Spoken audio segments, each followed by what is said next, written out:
السلام عليكم ورحمة الله وبركاته. إن الحمد لله نحمده ونصلي على رسوله الكريم. أما بعد، أعوذ بالله من الشيطان الرجيم. بسم الله الرحمن الرحيم. والذين يرمون المحصنات ثم لم يأتوا بأربعة شهداء فاجلدوهم 80 جلدة ولا تقبلوا لهم شهادة أبدا وأولئك هم الفاسقون. وقال رسول الله صلى الله عليه وسلم: ولا تجسسوا ولا تحسسوا ولا تباغضوا ولا تدابروا وكونوا عباد الله إخوانا. সমস্ত প্রশংসা আল্লাহ সুবহানাহু ওয়া তাআলার জন্য, যিনি আমাদেরকে আশরাফুল মাখলুকাত করে সৃষ্টি করেছেন এবং আমাদেরকে পবিত্র কুরআন দিয়ে ধন্য করেছেন। সেই মহান রব্বুল আলামিনের দরবারে শুকরিয়া জ্ঞাপন করি, বলি আলহামদুলিল্লাহ। দরুদ ও সালাম বর্ষিত হোক শেষ নবী হযরত মুহাম্মদ সাল্লাল্লাহু আলাইহি সাল্লামের প্রতি, যিনি আমাদের জন্য উত্তম আদর্শ। প্রিয় মুসলিম ভাই ও বোনেরা, আজ আমি যে বিষয়ে আলোচনা করব তা সারা জাহানের সমস্ত লোকের জন্য একটি উত্তম বার্তা, যা মানুষের জানা খুবই জরুরি। আর যা না জানলে মানুষ প্রতিনিয়ত নিজেদেরকে মিথ্যাবাদী বানিয়ে নিচ্ছে এবং কবিরা গুনায় লিপ্ত হচ্ছে, যা তাদের আমলগুলিকে ধ্বংস করে দিচ্ছে। আর সেই বিষয়টি হলো অপবাদ।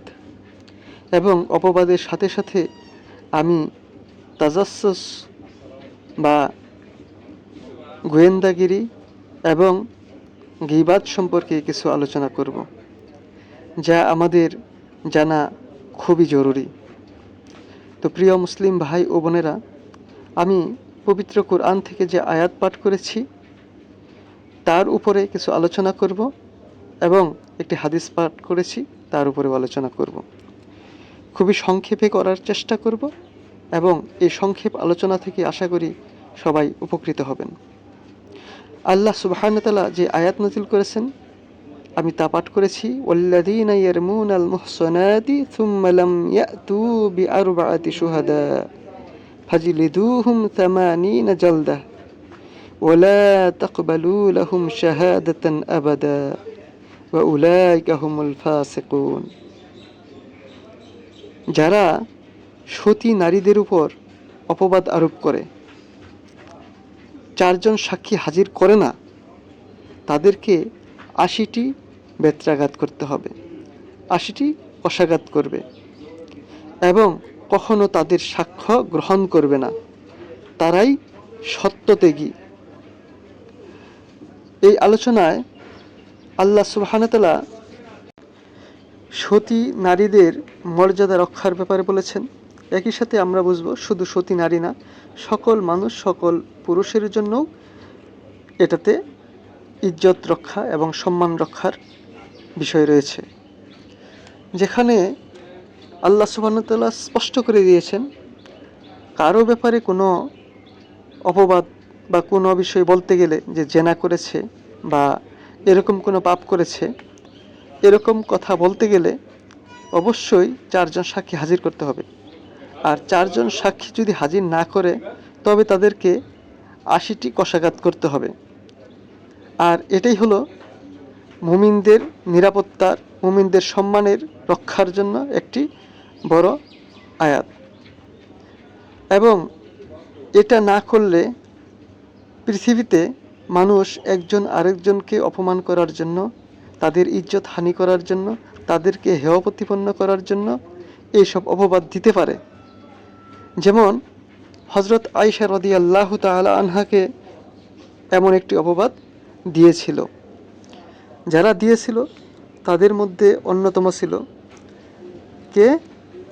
আব্দুল্লাহ ইবনে উবাই, যার ব্যাপারে আল্লাহ সুবহানাহু ওয়া তাআলা মুনাফিক হওয়ার ব্যাপারে কোনো সন্দেহ রাখেননি। এবং এই অপবাদের ব্যাপারে পরবর্তীতে সূরা নূরের 11 নম্বর আয়াতেই বলেছেন, আমি সংক্ষেপ করার জন্য শুধু বাংলাটাই বলে যাচ্ছি, যে যারা এই অপবাদ রচনা করে তারা তো তোমাদেরই একটি দল, এটাকে তোমরা তোমাদের জন্য অনিষ্টকর মনে করো না, বরং এটা তো তোমাদের জন্য কল্যাণকর। তাদের প্রত্যেকের জন্য রয়েছে তাদের কৃত পাপ, তাদের কাজের ফল, এবং তাদের মধ্যে যে এ ব্যাপারে প্রধান ভূমিকা পালন করেছে তার জন্য রয়েছে কঠিন শাস্তি। প্রধান ভূমিকা কে পালন করেছিল?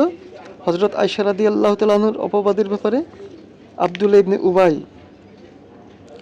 তো আমরা এই ঘটনাটার কিছুটা আমরা যদি জানতে চাই, তাহলে সূরা নূরে 11 নম্বর আয়াতের তাফসির থেকে আমরা জানতে পারবো।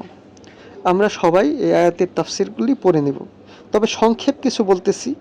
সেটা হলো যে হযরত আয়েশা রাদিয়াল্লাহু তাআলা আনহা একবার রাসূলুল্লাহ সাল্লাল্লাহু আলাইহি সাল্লামের সাথে একটা অভিযানে বের হয়েছিলেন, এবং হযরত আয়েশা রাদিয়াল্লাহু তাআলা আনহাকে হাওদার ভিতরে নিয়ে উটের উপরে উঠিয়ে নিয়ে যাইতেন। কোথাও যদি অবস্থান করতেন সেখানে সেই হাওদাটা নামিয়ে রাখতেন। তো এই অবস্থায় একবার হলো যে রাসূল সাল্লাল্লাহু আলাইহি সাল্লাম এক জায়গায় অবতরণ করলেন, সেখানে রাসূল সাল্লাল্লাহু আলাইহি সাল্লামের স্ত্রী আমাদের উম্মুল মুমিনিন হযরত আয়েশা রাদিয়াল্লাহু তাআলা আনহার হাওদাটা নামিয়ে রাখলেন। তখন প্রাকৃতিক ডাকে হযরত আয়েশা রাদিয়াল্লাহু তাআলা আনহা এক জঙ্গলে গেলেন, এবং সেখানে প্রাকৃতিক ডাক সেরে এসে দেখেন যে তার গলায় তার যে হারটি ছিল সেটি নেই। তখন তিনি আবার গিয়ে খুঁজতে লাগলেন, এইভাবে দেরি হয়ে গেল। এসে দেখলেন যে কেউ নেই এখানে, সবাই চলে গেছে। কারণ তারা মনে করেছিল যে হয়তো হাওদার ভিতরেই হযরত আয়েশা রাদিয়াল্লাহু তাআলা আনহা আছেন, কারণ হযরত আয়েশা রাদিয়াল্লাহু তাআলা আনহা খুবই হালকা ছিলেন। যাই হোক, তিনি তখন চিন্তা করলেন এদিক সেদিক না ছুটে সেখানে বসে পড়লেন, বসে যে এখানে এসে আমাকে খুঁজে নিয়ে যাবে। তখন তিনি এক পর্যায়ে ঘুমিয়ে গেলেন। পরবর্তীতে একজন সাহাবার যে পিছনে পড়েছিলেন তিনি এসে হযরত আয়েশা রাদিয়াল্লাহু তাআলা আনহাকে দেখে বলে ফেললেন, ইন্না লিল্লাহ ওয়া ইন্না ইলাইহি রাজিউন। এই শব্দ শুনে হযরত আয়েশা রাদিয়াল্লাহু তাআলা আনহা, তিনার মুখ খোলা ছিল, যে কারণে তিনি চিনে ফেলেছেন। তিনি হযরত আয়েশা রাদিয়াল্লাহু তাআলা আনহাকে পর্দার বিধান নাজিল হওয়ার আগেই দেখেছিলেন। সাফওয়ান ইবনে মুআত্তাল সুলামি রাদিয়াল্লাহু তাআলা আনহু। তো তিনি সাথে সাথে এই উটকে বসালেন, এবং সেই উটের উপর হযরত আয়েশা রাদিয়াল্লাহু তাআলাকে উঠিয়ে নিয়ে গেলেন, এবং তিনি একটি কথাও হযরত আয়েশা রাদিয়াল্লাহু তাআলা আনহার সাথে বলেননি, ওই ইন্না লিল্লাহি ওয়া ইন্না ইলাইহি রাজিউন এই কথাটা বলা ছাড়া। এবং তিনি আর তাকিয়েও দেখেননি। হযরত আয়েশা রাদিয়াল্লাহু তাআলা আনহা কোনো কথা বলেননি। কিন্তু যখন রাসূল সাল্লাল্লাহু আলাইহি সাল্লামের কাছে নিয়ে হাজির করলেন, তাদের সাথে হাজির হলো, তখন পরবর্তীতে হযরত আয়েশা রাদিয়াল্লাহু তাআলা আনহার সম্পর্কে এই আব্দুল্লাহ ইবনে উবাই কুৎসা রটনা করা শুরু করলেন, যেটা হযরত আয়েশা রাদিয়াল্লাহু তাআলা আনহা জানতেন না, এবং পরবর্তী 1 মাস পরে জানতে পারেন এবং এই আয়াত নাজিল হন। এটা বিস্তারিত বিষয়, আপনারা অবশ্যই এই তাফসিরটা পড়ে নেবেন। তো মূল কথা হলো যে আল্লাহ সুবহানাহু ওয়া তাআলা যে এই অপবাদকারীদেরকে শাস্তির বিধানের কথা বলেছেন, এবং যাদেরকে অপবাদ দেওয়া হয় তাদেরকে সম্মানিত করার জন্যই এই আয়াতটা নাজিল করেছেন। কিন্তু তখনকার সময়ে যারা তাদের সাথে অর্থাৎ মুনাফিকদের সাথে একত্রিত হয়ে যেসব মুসলমান এই কথা চাওরাচ্ছিল, একের পর এক এটা ছড়াচ্ছিল বা নিজেদের মধ্যে গুনগান করতেছিল, নিজেদের মধ্যে গুনগুন করার কারণে এটা তো আরও কষ্টদায়ক হয়েছিল রাসূল সাল্লাল্লাহু আলাইহি সাল্লামের কাছে। তো এক পর্যায়ে এটা নিয়ে রাসূল সাল্লাল্লাহু আলাইহি সাল্লাম যখন কষ্ট প্রকাশ করেন, এক পর্যায়ে এটা নিয়ে আউস খাজরাজ এবং তাদের মধ্যে একটা ঝগড়া বিবাদ বেঁধে যাওয়ার উপক্রম হয়।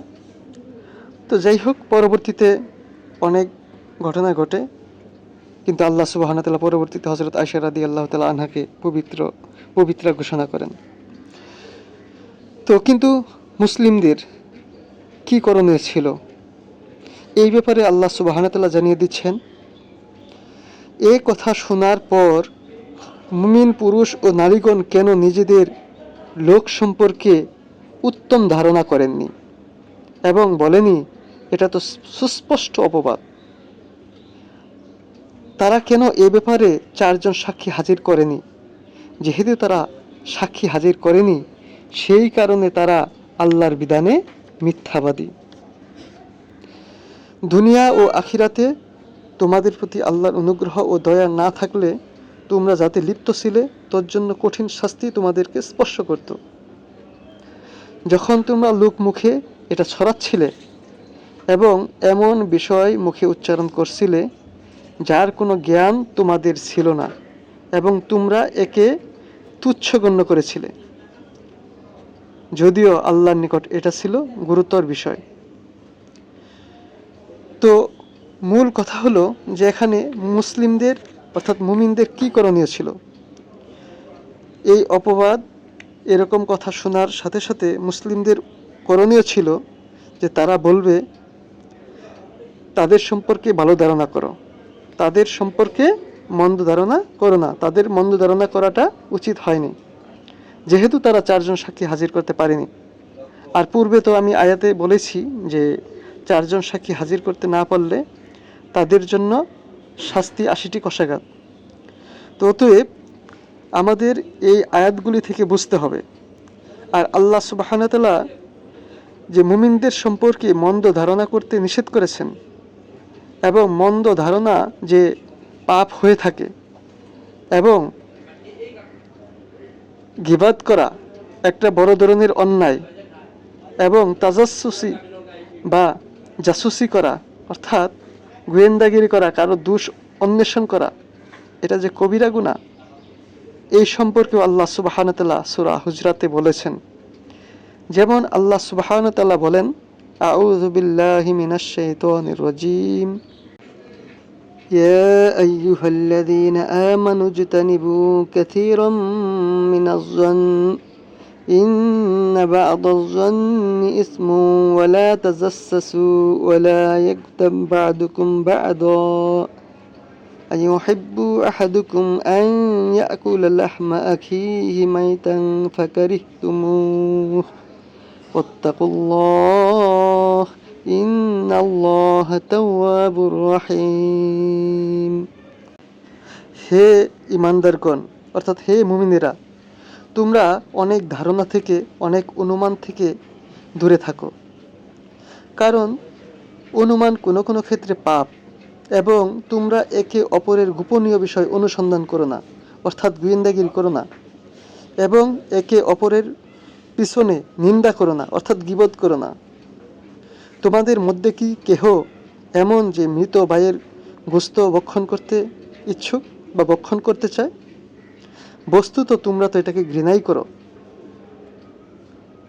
তোমরা আল্লাহকে ভয় করো, আল্লাহ তাওবা গ্রহণকারী পরম দয়ালু।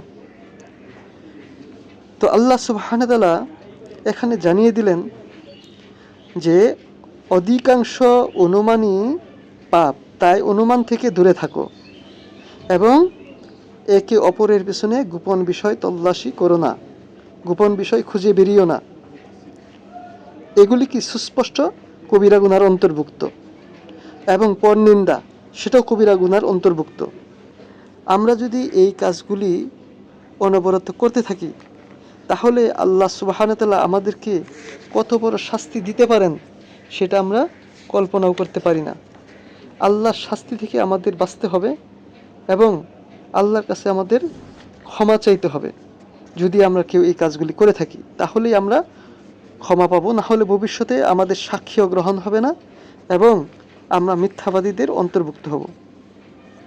রাসূলুল্লাহ সাল্লাল্লাহু আলাইহি সাল্লাম বলছেন, তোমরা কুধারণা হতে বেঁচে থাকো। কুধারণা সবচেয়ে বড় মিথ্যা। কুধারণা করার কথা কি সবচেয়ে বড় মিথ্যা কথা।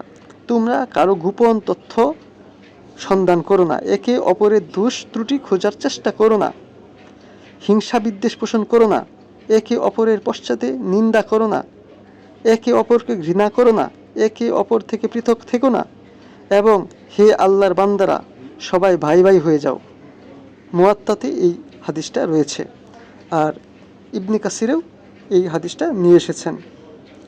ততএব আমাদের এই বিষয়গুলি অবশ্যই খেয়াল রাখতে হবে। আর এই বিষয়টাও খেয়াল রাখতে হবে যে এই পাপগুলি কত বড় পাপ।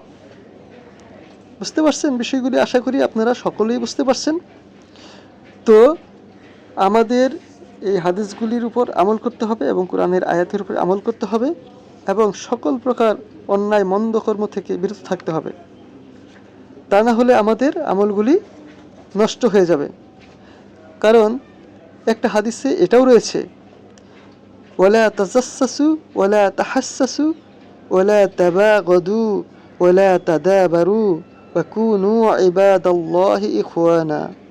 তোমরা একে অপরের গোপন বিষয় অনুসন্ধান করো না, একে অপরের প্রতি হিংসা বিদ্বেষ পোষণ করো না, একে অপরকে দেখে মুখ ঘুরিয়ে চলো না, এবং তোমরা আল্লাহর বান্দা ভাই ভাই হয়ে যাও। ফাতহুল বারীতে রয়েছে এবং এখানে ইবনে কাসিরেও হাদিসটা নিয়ে এসেছেন। তো আমরা যদি কোরআন সুন্নাহর পথ ছেড়ে দিয়ে এই কাজগুলি অনবরত করতে থাকি, তাহলে আমাদেরকে আল্লাহ সুবহানাহু ওয়া তাআলার আযাব থেকে রক্ষা করার মতো কেউ থাকবে না, কোনো নেতাও থাকবে না, কোনো ব্যক্তি আমাদেরকে রক্ষা করতে পারবে না। অতএব কোনো ব্যক্তির কথায় আমরা কান দিয়ে এসব অন্যায় অপবাদ যদি কারো ব্যাপারে প্রচার করি, আমরা যদি কারো ব্যাপারে জেনা বিচার বা কোনো রকমের এই কথা প্রচার করি, সেগুলি চারজন সাক্ষী একদম যারা দেখেছে যে সুরমাদানির ভিতরে শলাকা প্রবেশ করেছে, এরকম যদি না পারি তাহলে অবশ্যই এই কথা প্রচার করা যাবে না। আমরা যারা মাইস রাদিয়াল্লাহু তাআলা আনহুর যে হাদিসটি আছে সেই হাদিসটি জানি, যেমন তিনি রাসূল সাল্লাল্লাহু আলাইহি সাল্লামের কাছে গিয়ে বললেন, হে আল্লাহ রাসূল সাল্লাল্লাহু আলাইহি সাল্লাম, আমি ব্যভিচার করেছি। রাসূলুল্লাহ সাল্লাল্লাহু আলাইহি সাল্লাম তার দিক থেকে মুখ ফিরিয়ে নিলেন। এমনকি মাইস রাদিয়াল্লাহু তাআলা আনহু 4 বার এ কথার পুনরাবৃত্তি করলেন। পঞ্চমবারে রাসূলুল্লাহ সাল্লাল্লাহু আলাইহি সাল্লাম তাকে জিজ্ঞেস করলেন, তুমি কি সত্যিই ব্যভিচার করেছ? উত্তরে তিনি বললেন, জি হ্যাঁ।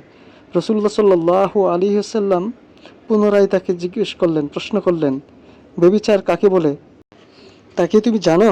জবাবে তিনি বললেন, হ্যাঁ, মানুষ তার হালাল স্ত্রীর সাথে যা করে আমি হারাম স্ত্রীলোকের সাথে ঠিক তাই করেছি। রাসূলুল্লাহ সাল্লাল্লাহু আলাইহি সাল্লাম প্রশ্ন করলেন, এখন তোমার উদ্দেশ্য কি?